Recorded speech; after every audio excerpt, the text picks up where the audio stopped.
the Eagles. So you sit there and you watch 12 hours of football over the weekend.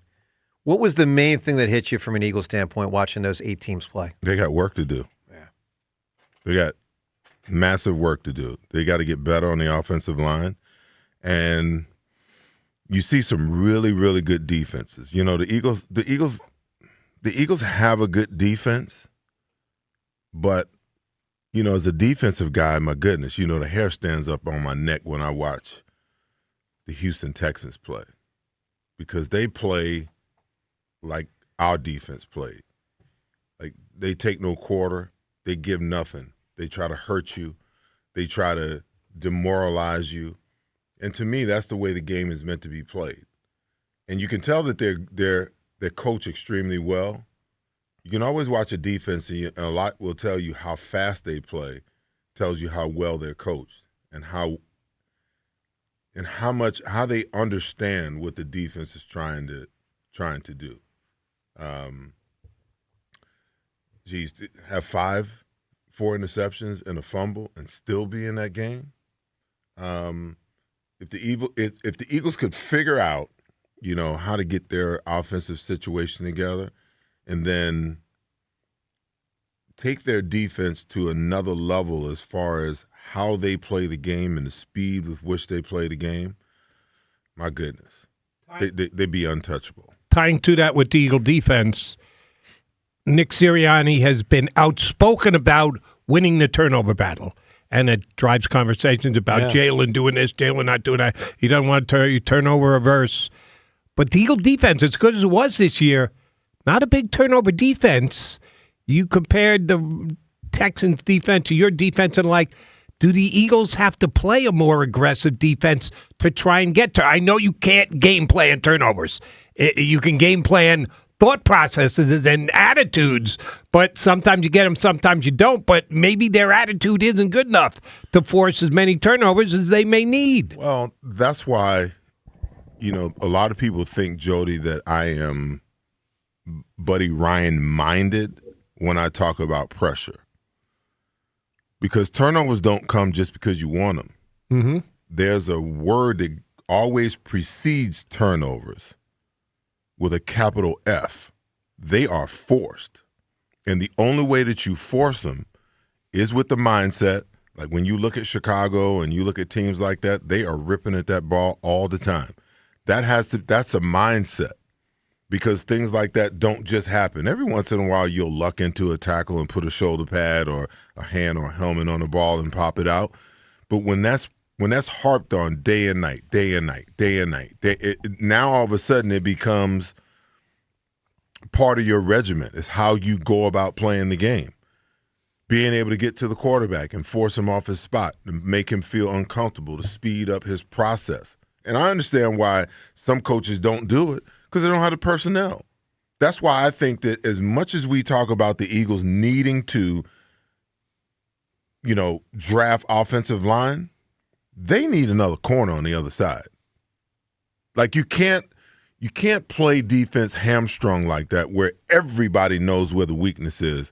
And the great offensive coordinators, they're gonna target that. So I'm not saying that the Eagles need to go and spend a first round or second round, maybe even a third round pick on another corner. But if they go and they get another guy on that other side that they don't have to worry about, when you can lock up 3-on-3 across the board and go single high without ever having to worry about it, or go zero blitz, it takes your defense to another level. Now Vic can do some of the things that he wants to do. No question. But when Nick's mentality, Jody, to your point, risk aversion, no explosive plays. Well, you know, I'm trying to remember the coach name that was in Arizona and Pittsburgh. Wisenhunt? No. Arians. Bruce Arians. Bruce Arians. No risk it, no biscuit, man. Yeah. Mm-hmm. You know? Yeah. If you're not willing, and I'm not saying you just got to go blitz crazy, but you got to pick your spots where you say, okay, we got to bring pressure here. They know we're coming. We know we're coming. Yeah. We've schemed it up in a way where they can't pick it up. The quarterback's got one read and one read only.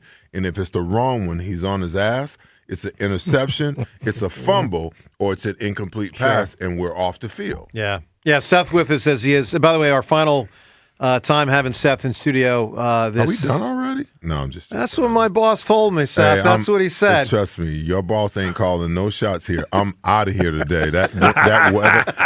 I'm on a plane tomorrow to Arizona. So even if you had me scheduled, it's you'd only be talking 25, Seth. Yeah. Okay. What if we bring Norman Brayman back and he offers you more money this time?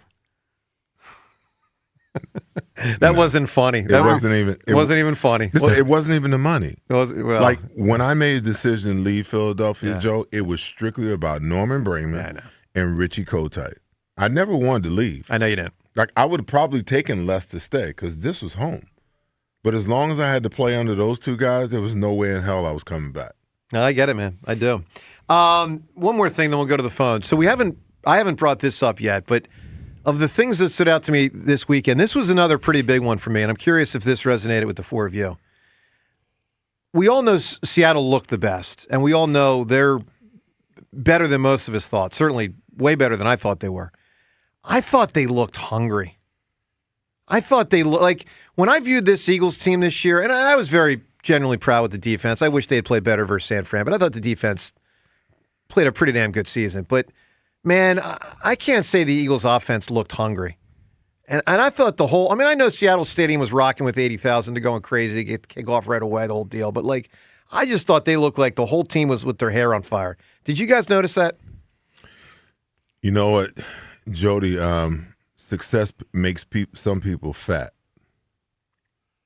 Now, I just want you guys to chew on that a little bit. I get it. Because that's what makes teams who go back-to-back or get there back-to-back-to-back. That's what makes them special. Because when you have some success when you haven't had any at all, and then all of a sudden, you exhale. You're right. When you look at these teams, that's what excites me about good, aggressive defenses. Like that, the Texans defense, when all things being equal, by the time it got to the end of the game, they were just worn out. They had to cover 5 turnovers and a whole bunch of 3-and-outs. They were worn out by the end of that game, psychologically, mentally, and physically. But when they're at their height, and when you're watching that Seattle defense, even Chicago to a certain extent, I agree. Like Ben Johnson has that team believing that they can win, and they don't have the pieces to really. The pieces that they have speak in opposition of what they've accomplished this year. But that's what hunger will do. When you're hungry for something and it's in sight, it's like a wolf. You know that a wolf can run like hours on end? Like they chase their prey until it collapses from exhaustion. As long as they can see it, they won't stop running. They won't stop chasing. So when a team is in a position, when they get to the final 8, they get to the final 4, it's like, man, I could see it. I know I may be tired, but I can see it. And if I can see it, ain't nothing going to stop me from getting it. Well, that's where I was disappointed with the Eagles. They were in the final 14. And I said, James, I said it before that game, just got to win 4 games. I'm not saying that's easy, but, we're not talking about half the season, 4 games. And they just didn't come out with their hair on fire. I'm not going to say that they weren't hungry. Well, AJ wasn't. I'm just going to leave it like this, okay?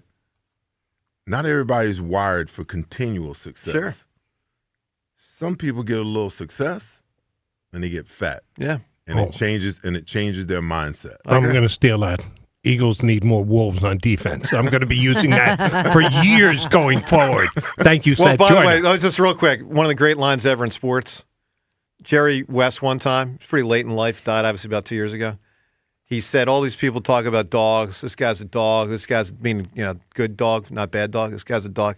He said, I was an effing wolf. There you go. I ate dogs. Me, Jerry, and Seth Joyner, I'm going to beat this to death. All right, I told you I was going to ask you this before we started. And you kind of answered it already, but I didn't ask it to you that way. I asked you about a teammate. You just kind of told us about a coach that you refused to play for anymore, and that's why you went west. But did you ever have a teammate that you felt so averse to, that you thought was not doing his job, that had a bad attitude, was having a bad effect on you, that you actually took action, either going to the coach or to the general manager. This guy's got to go. I can't play with this guy.